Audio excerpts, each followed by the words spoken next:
नमस्कार मित्रों, हमारे YouTube चैनल पर आप सभी का बहुत बहुत स्वागत है।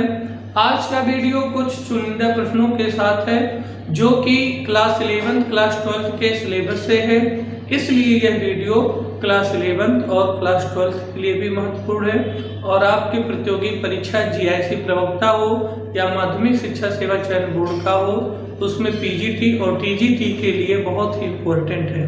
आप लोगों को नोट्स चाहिए तो नीचे डिस्क्रिप्शन में हमारा टेलीग्राम का लिंक है, आप टेलीग्राम पर ओके करके टेलीग्राम ऐप ज्वाइन करके हमारे नोट्स को आप ले सकते हैं और यह नोट्स आपको पर डे कुछ ना कुछ हम क्वेश्चन देते रहते हैं, इसलिए आप लोगों को नोट्स अगर चाहिए तो आप PDF से ज्वाइन कर सकते हैं। आइए आज हम पहला प्रश्न प्रारंभ करते हैं।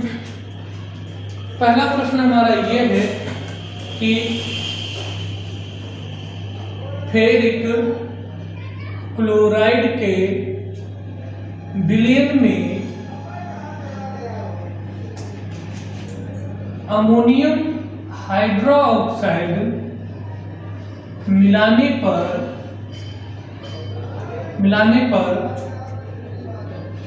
किस रंग का अवक्षेप बनता है, ये आपका प्रश्न है और इसके 4 ऑप्शन है। हरा अवक्षेप और B ऑप्शन है काला अवक्षेप और C ऑप्शन है सफेद अवक्षेप और D ऑप्शन है भूरा अवक्षेप। तो ये आपका प्रश्न है कि फेरिक क्लोराइड के विलयन में अमोनियम हाइड्रोक्साइड मिलाने पर किस रंग का अवक्षेप बनता है। तो इसमें 4 ऑप्शन है, हरा अवक्षेप बनेगा या काला अवक्षेप बनेगा या सफेद अवक्षेप बनेगा या भूरा अवक्षेप बनेगा। तो इस प्रकार के प्रश्न अगर आप देखेंगे तो जो परीक्षा 2 फरवरी 2019 को हुआ था, जिसका विज्ञापन 2016 में आया था, उसमें इस पर आधारित एक प्रश्न था और 2011 के भी पेपर में ऐसे ही एक प्रश्न आया था। तो हम बच्चों को पढ़ा रहे थे तो हमें लगा कि इस अवक्षेप पर जो टाइट्रेशन हम लोग करते हैं लैब में, टाइट्रेशन के दौरान ये हम लोग प्रैक्टिकल करके देखते हैं और ये प्रैक्टिकल वाले क्वेश्चन होते हैं जो अगर आप लैब में एक बार कर लेते हैं तो वो हमेशा कंटेस्ट भी हो जाता है, क्योंकि जो प्रैक्टिकल किया हुआ पॉइंट होता है वो कभी भूलता नहीं है। तो आप लोग एक बीकर में फेरिक क्लोराइड लेंगे और इसमें जब हम अमोनियम हाइड्रोक्साइड मिक्स करते हैं तो जो हमारा यहाँ पर PPT बनता है, जिसको हम लोग प्रेसिपिटेट बोलते हैं और हिंदी में अवक्षेप बोलते हैं। तो फेरिक क्लोराइड में अमोनियम हाइड्रोक्साइड मिलाने पर जो हमारा अवक्षेप बनता है वो भूरा रंग का होता है। तो जो आपका ऑप्शन सही होगा वो आपका D ऑप्शन सही होगा।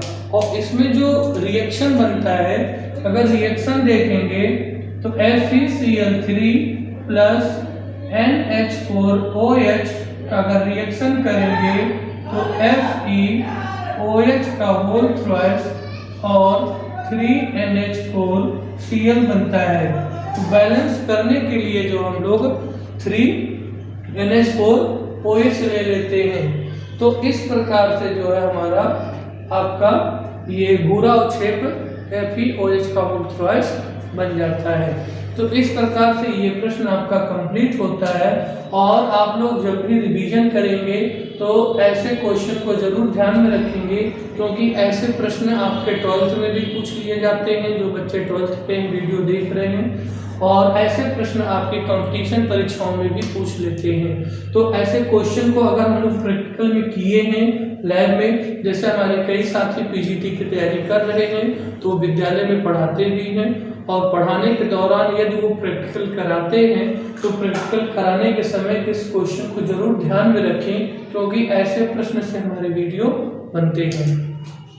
अगला प्रश्न यदि हम यहीं पे चेंज कर दें, फेरिक क्लोराइड के स्थान पर अगर हम फेरिक क्लोराइड के स्थान पर अगर हम लोग एल्युमिनियम क्लोराइड ले लें, फेरिक क्लोराइड के स्थान पे हम लोग एल्युमिनियम क्लोराइड ले लें तो फिर कैसा अवक्षेप मिलेगा। यदि एल्युमिनियम क्लोराइड, यहाँ से आपका दूसरा प्रश्न बन जाएगा, एल्युमिनियम क्लोराइड के विलयन में अमोनियम हाइड्रोक्साइड मिलाने पर किस रंग का अवक्षेप बनता है। तो यहाँ पर प्रश्न वही है, बस ये है कि यहाँ फेरिक क्लोराइड के स्थान पर हमने एल्युमिनियम क्लोराइड ले लिया है। तो एल्युमिनियम क्लोराइड का रिएक्शन जब हम अमोनियम हाइड्रोक्साइड से कराएंगे तो जो हमारा प्रोडक्ट बनेगा वो एल्युमिनियम हाइड्रोक्साइड बनेगा और 3NH4Cl बन जाएगा, 3NH4Cl बन जाएगा। और यहाँ बैलेंसिंग के लिए 3 ले लेंगे, लेकिन ये जो कलर होगा यहाँ पे सफेद अवक्षेप आएगा। क्या आएगा? सफेद अवक्षेप आएगा। तो इस प्रकार से एक आपका सेकंड क्वेश्चन तैयार हो गया और इसमें ऑप्शन कौन सा सही होगा, वो सी ऑप्शन आपका होगा। कौन सा ऑप्शन होगा? सी ऑप्शन होगा। तो इस क्वेश्चन का भी आप स्क्रीनशॉट ले सकते हैं। और इसके पहले आपको पता है कि अगर AlCl3 के जगह हम FeCl3 लेते हैं तो उसमें हमको भूरा अवक्षेप मिलता था। तो ये आपका प्रश्न हो गया। और इसके बाद यदि हम इस प्रश्न को बदल दें, बदलने का मतलब यहाँ पे हम क्रोमिक क्लोराइड ले लें। क्या ले लें? क्रोमिक क्लोराइड ले लें, यानी कि CrCl3 ले लें, CrCl3 ले लें। तो क्रोमिक क्लोराइड के विलयन में अमोनियम हाइड्रोक्साइड मिलाने पर किस रंग का अवक्षेप बनता है। तो यहाँ पे आपके 4 ऑप्शन हम लिख दे रहे हैं। एक आपका पीला अवक्षेप, और दूसरा हरा अवक्षेप, और तीसरा काला अवक्षेप, और चौथा नीला अवक्षेप। अब इसमें से कौन सा ऑप्शन सही होगा। यदि हम क्रोमिक क्लोराइड के विलयन में अमोनियम हाइड्रोक्साइड अधिकाय मात्रा में मिलाएंगे तो कैसा अवक्षेप मिलेगा। इसका अगर रिएक्शन आपको करना है तो रिएक्शन बहुत ही सरल है। आपका NH4OH हो जाएगा और यहाँ पे क्रोमिक हाइड्रोक्साइड बन जाएगा और यहाँ पर NH4Cl बन जाएगा। बैलेंस करने के लिए 3 लगा देंगे, ये बन जाएगा। तो ये किस कलर का होगा? ये होता है ग्रीन कलर का। ये आपको देगा हरा अवक्षेप देगा। तो यहाँ पे आपका ऑप्शन नंबर 2 सही हो जाएगा। तो इस प्रकार का ये क्वेश्चन आपके परीक्षाओं में पूछे जाते हैं और ये तीनों प्रश्न जो है क्लास 12 के लेवल से बहुत इंपॉर्टेंट है, क्योंकि ये तीनों क्वेश्चन जो है अमोनिया के चैप्टर से है। अमोनिया को जब हम जल में मिला देते हैं तो अमोनिया गैस जो होती है वो जल में घुलनशील होती है और जल के साथ घुलकर अमोनियम हाइड्रोक्साइड बना लेती है। और उस अमोनियम हाइड्रोक्साइड का रिएक्शन जब हम लोग आयन परीक्षण करते हैं, आयन परीक्षण का मतलब जैसे आयरन Fe+3 का परीक्षण करें या क्रोमियम +3 का परीक्षण करें या एल्यूमिनियम +3 का परीक्षण करें, तो वो आयन हमको जो लैब में दिए जाते हैं वो एक लवण के रूप में होते हैं, सॉल्ट के रूप में होते हैं। तो फेरिक क्लोराइड होगा तो हमारा भूरा अवक्षेप देगा अमोनियम हाइड्रोक्साइड के साथ। एल्युमिनियम क्लोराइड है अगर तो वो आपको जो सफ़ेद अवक्षेप देगा, और यदि आपका वो क्रोमिक क्लोराइड है तो आपको हरा अवक्षेप देगा। तो इस प्रकार से ये 3 प्रश्न आपके कंप्लीट होते हैं और इसका आप स्क्रीनशॉट ले लीजिए इसके बाद एक और प्रश्न हम आपको दिखाएंगे जिसमें थोड़ा सा डिफरेंट होता है, थोड़ा सा डिफरेंट होता है और कोई विशेष डिफरेंट नहीं होता है, लेकिन यदि आप उसको जान जाएंगे, उसको आप जानते भी होंगे पहले से, तो आपका रिवीजन हो जाएगा। रिवीजन ये होगा कि जैसे क्वेश्चन एक ये है कि एथिल ब्रोमाइड है और इसका रिएक्शन NaCN के साथ कराई जाए। एथिल ब्रोमाइड है और इसका रिएक्शन NaCN के साथ कराई जाए तो प्रोडक्ट आपका क्या बनेगा। तो इसमें दो कंडीशन होता है, उसको भी हम यहाँ ले लेते हैं। एथिल ब्रोमाइड है और इसका रिएक्शन हम AgCN के साथ करा दें, AgCN के साथ करा दें। तो AgCN के साथ कराने पर और NaCN के साथ कराने पर क्या फर्क पड़ता है वो हम बता दे रहे हैं। जो सोडियम है और साइनाइड है, इनके बीच का जो बॉन्ड होता है वो थोड़ा सा आयनिक नेचर का बॉन्ड होता है, थोड़ा सा आयनिक नेचर का बॉन्ड होता है। और जो AgCN का बॉन्ड होता है, इनके बीच का जो नेचर होता है वो थोड़ा सा कोवैलेंट का नेचर होता है। तो AgCN में जो बॉन्ड है वो कोवैलेंट का नेचर है और NaCN में जो है थोड़ा आयनिक नेचर होता है। इसलिए जब रिएक्शन होता है तो यहाँ से Cn में, साइनाइड में C का जो लोन पेयर इलेक्ट्रॉन होता है वो रिएक्ट करता है और आपका ब्रोमीन निकलेगा। तो यहाँ पे जो प्रोडक्ट बनेगा वो CH3CH2CN बनेगा और NaBr निकल जाएगा। तो यहाँ पे आपका एथिल साइनाइड बनेगा, यहाँ पे आपका एथिल साइनाइड बनेगा। लेकिन इसमें जो कंडीशन होता है, यहाँ पे जो अटैक होता है वो नाइट्रोजन की तरफ से अटैक होगा और जब नाइट्रोजन के अटैक होंगे तो ये आपका जब Br निकलेगा तो प्रोडक्ट तो AgBr का इधर बनेगा, लेकिन यहाँ पे CH3CH2NC बनेगा, CH3CH2NC बनेगा। क्योंकि जो साइनाइड ग्रुप होता है, जो आपका साइनाइड ग्रुप है Cn, ये साइनाइड ग्रुप एक एम्बिडेंटेट ग्रुप होता है। एम्बिडेंटेट का मतलब जिसको हम बोलते हैं द्विहरी द्विदंती। तो ये जो आपका साइनाइड ग्रुप है जो द्विहरी दंती होता है, ये नाइट्रोजन से भी अटैक हो सकता है और कार्बन की भी तरफ से अटैक होता है। तो जब कार्बन की तरफ से अटैक होगा तब आपका साइनाइड बनेगा और जब आपका नाइट्रोजन की तरफ से अटैक होगा तो ये आइसोसाइनाइड का प्रोडक्ट देगा।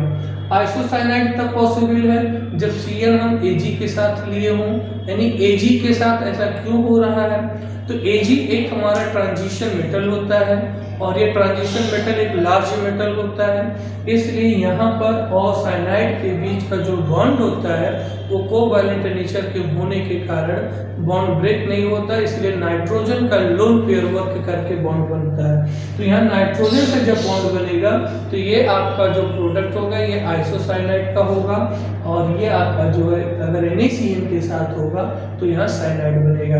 ये क्वेश्चन आपके 12th से है और 12th में ये हेलो एल्केन और हेलो एरिन चैप्टर से ये क्वेश्चन है। तो ये थोड़े से क्वेश्चन जो कंफ्यूजन वाले हैं, ऐसे क्वेश्चन को हम यहाँ पे इस वीडियो में रखे हैं जिससे कि इस वीडियो को कोई भी स्टूडेंट देखे, 11th का बच्चा देखे या 12th का देखे या TGT PGT के प्रतियोगी छात्र देखें, तो सबके लिए ये वीडियो महत्वपूर्ण है और इसका आप स्क्रीनशॉट ले लीजिए।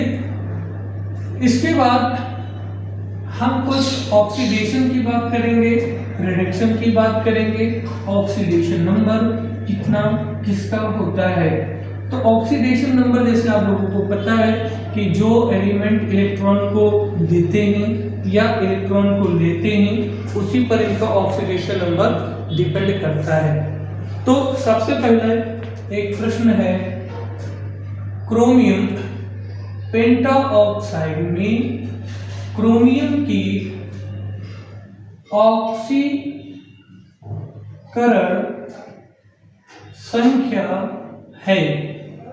क्रोमियम पेंटाऑक्साइड में क्रोमियम की ऑक्सीकरण संख्या है +10 और दूसरा ऑप्शन है +5 और तीसरा ऑप्शन है +6 और चौथा ऑप्शन है +4। ये आपका क्वेश्चन है।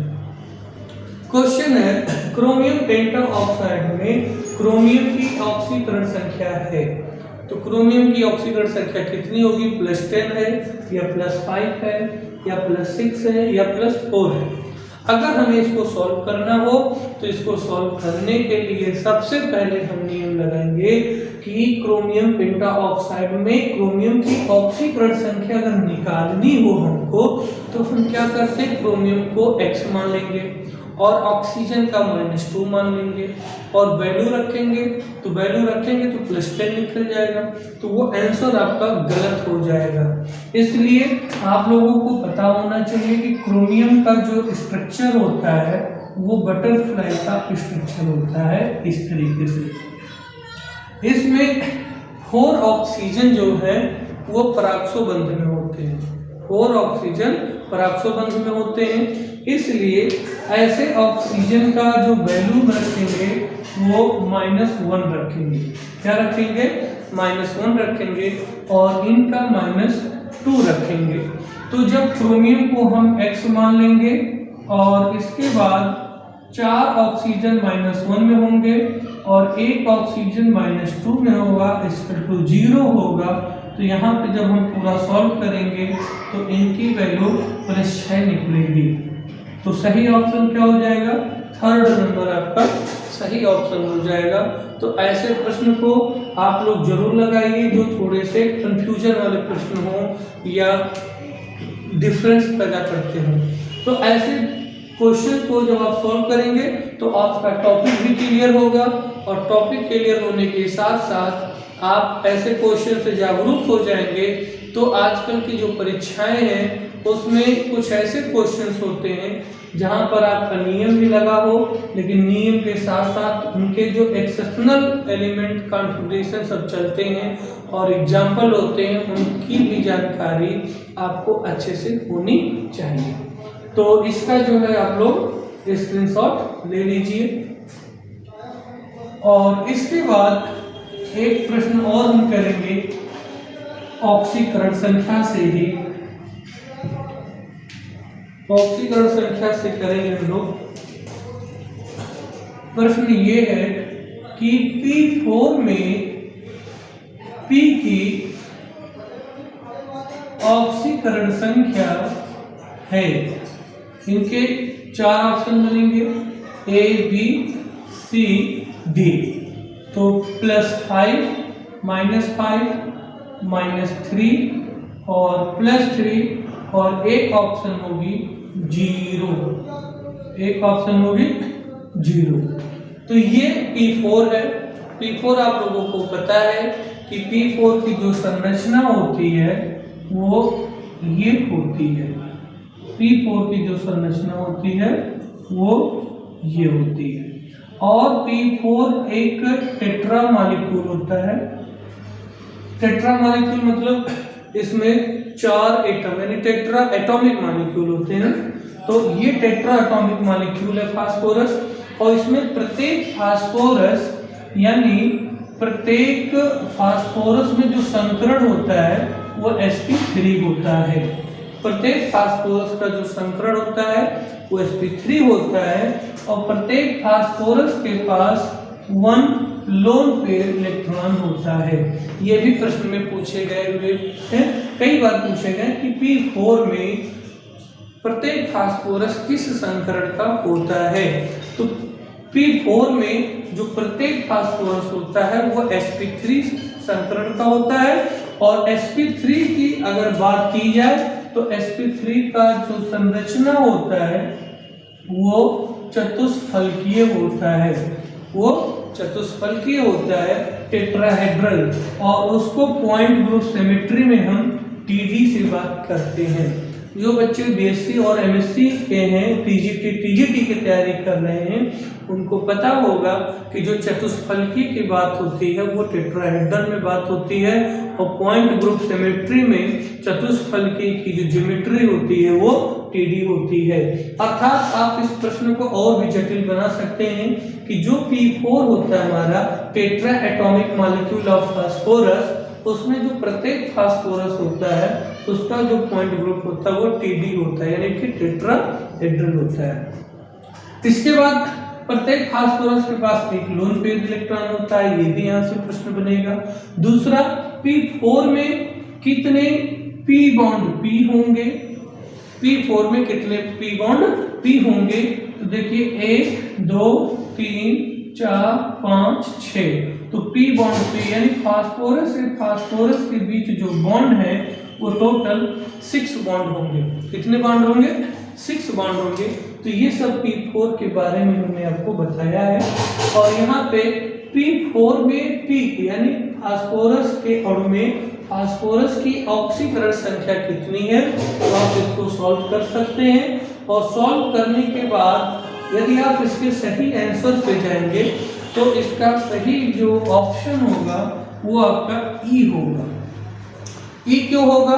क्योंकि P4 में जो P की ऑक्सीकरण संख्या है वह 0 होगी, क्योंकि ऑक्सीकरण संख्या जब हम निकालते हैं और उसके नियम को पढ़ते हैं तो हमको पता चलता है कि जो तत्व अणु के रूप में होते हैं यानी समान अणु होते हैं तो उसमें अणुओं की संख्या जो होती है, अगर समान अणु हैं, समान तत्वों से अणु बने हैं, तो उसमें ऑक्सीकरण संख्या प्रत्येक तत्व की 0 होती है।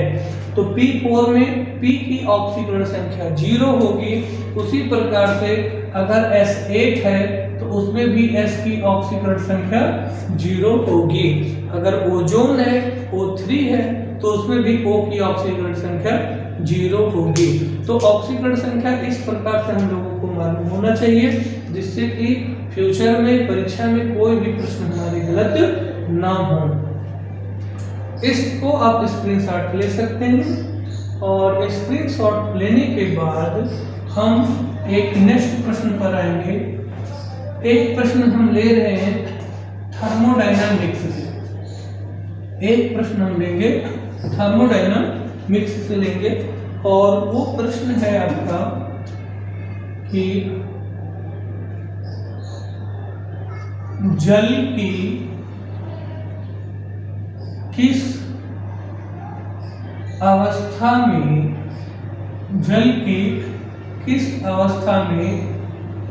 एंट्रोपी सबसे अधिक होती है। जल के किस अवस्था में एंट्रोपी सबसे अधिक होती है? तो 4 ऑप्शन बनेंगे, A B C D। एक है गैस अवस्था में, और दूसरा ऑप्शन है ठोस अवस्था में, और तीसरा है ठोस एक बार हो चुका है, यहाँ पे ध्रुव कर देते हैं, ध्रुव अवस्था में, और यहाँ पे लिख देते हैं गैस व ठोस दोनों में समान। ठीक है, ये हो गया। तो जो आपका प्रश्न है वो ये है कि जल की किस अवस्था में एंट्रोपी सबसे अधिक होती है। तो एंट्रोपी को हम S से प्रदर्शित करते हैं, ये आप लोगों को पता है कि एंट्रोपी को हम S से प्रदर्शित करते हैं। और एंट्रोपी होती क्या चीज है? एंट्रोपी एक ऐसा माध्यम है जिससे कि हम अणुओं की व्यवस्था को देखते हैं, यानी कौन सा अणु कितना व्यवस्थित है उस पर एंट्रोपी की बात होती है। यदि अणु हमारे एक निश्चित ज्यामिति में, निश्चित संरचना में अगर व्यवस्थित हैं, शुद्ध रूप से व्यवस्थित हैं, तो वहां पे एंट्रोपी उनकी कम होगी। यदि अणु हमारे अव्यवस्थित हैं, सही रूप से व्यवस्थित नहीं है और बहुत दूर दूर है, तो उनके बीच की एंट्रोपी सबसे अधिक होती है। तो अगर जल की बात करें तो जल की 3 अवस्थाएं होती हैं, आप लोगों को मालूम है कि ठोस, द्रव, गैस। जब जल हमारा ठोस के रूप में होता है, बर्फ के रूप में होता है, तो ठोस में क्या होता है कि जल के कई मॉलिक्यूल आपस में जो है जुड़े हुए रहते हैं, यानी उनकी आकृति, उनकी ज्यामिति सब कुछ निश्चित होती है, तो उसमें एंट्रोपी थोड़ी सी कम होगी। लेकिन जब उस बर्फ को हम थोड़ा सा द्रव के रूप में ले जाते हैं, लिक्विड के रूप में ले जाते हैं, तो वो जो है हमारा सीधे सीधे क्या होता है कि जल के अणु थोड़ा दूर दूर होने लगते हैं। तो जब जल के अणु दूर दूर हो जाएंगे तो थोड़ी सी एंट्रोपी बढ़ जाएगी। लेकिन जब वही जल हमारे गैस अवस्था में आ जाएंगे, गैस अवस्था में क्या होता है कि जल के अणु बहुत ही दूर दूर होते हैं, यानी कि जल गैस अवस्था में अधिक मात्रा में अव्यवस्थित होती है। तो इसलिए अगर देखा जाए तो इस प्रश्न का सही आंसर आपका क्या होगा, तो इस प्रश्न का सही आंसर आपका होगा गैस अवस्था में। कोई भी कंपाउंड है यदि वो गैस अवस्था में है तो उसकी एंट्रोपी ठोस अवस्था से और द्रव अवस्था से सबसे अधिक होती है। तो इसको आप स्क्रीनशॉट ले सकते हैं, और ये बहुत ही इंपॉर्टेंट क्वेश्चन है, ये भी पीजीटी 2009 में पूछा गया हुआ प्रश्न है। तो ऐसे कई प्रश्न के हम छोटे छोटे वीडियो लेकर आए हैं, और 2 फरवरी से आपको परमानेंट वीडियो भी मिलेंगे। और अभी थोड़ा सा व्यस्त कार्यक्रम चल रहा है, कॉलेज में समय नहीं मिल पाता है, इसलिए हम आपको पर डे वीडियो, हर टॉपिक पे वीडियो नहीं दे पा रहे हैं।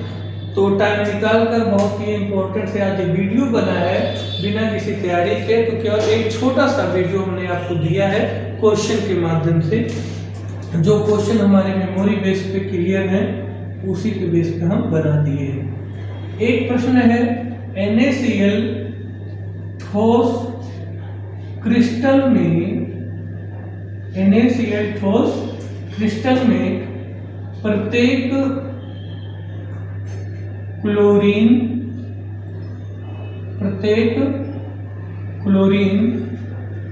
कितने सोडियम आयन, यहाँ आयन बना दीजिए, यहाँ पर आयन बना दीजिए, NaCl ठोस में क्रिस्टल में प्रत्येक क्लोराइड आयन कितने सोडियम आयन से घिरे होते हैं, घिरे होते हैं। तो A, B, C, D, तो यहाँ हो जाएगा 8, 6, 4, 1, ये आपका ऑप्शन है। तो NaCl ठोस क्रिस्टल में प्रत्येक क्लोराइड आयन कितने सोडियम आयन से घिरे होते हैं, अगर इस पर हम चर्चा करें तो इसका सही आंसर क्या होगा, इसका आंसर आप लोग कमेंट करके हमें बताएंगे। इसका सही आंसर क्या होता है, इसको आप कमेंट करके हमें बताएंगे कि NaCl ठोस क्रिस्टल में प्रत्येक क्लोराइड आयन कितने सोडियम आयन से घिरे होते हैं। तो इसका आंसर आप हमें कमेंट करके जरूर बताइएगा, और उस आंसर का हम इंतजार करेंगे, जिससे कि आप इस वीडियो को देखते हैं तो हमें इसकी पूरी जानकारी जरूर मिले। तो ऐसे छोटे छोटे वीडियो हम आपको देते रहेंगे, लेकिन 2 फरवरी के बाद जो GIC प्रवक्ता और माध्यमिक शिक्षा सेवा चयन बोर्ड का जो सिलेबस है, उस सिलेबस के अकॉर्डिंग हम आपको वीडियो देंगे। आप इस वीडियो को ज़्यादा से ज़्यादा शेयर करिए और अपने दोस्तों को भी बताएं कि कम से कम आप अगर एक वीडियो को देखते हैं तो आपको कम से कम 6-7 प्रश्न, 8 प्रश्न या 10 प्रश्न के अगर फायदे होते हैं तो आपके वो 10 प्रश्न नहीं, वो आपके 10 टॉपिक होंगे, जिससे कि आपका ये काम हो जाए। तो आज का वीडियो इतना ही, तब तक के लिए नमस्कार, धन्यवाद।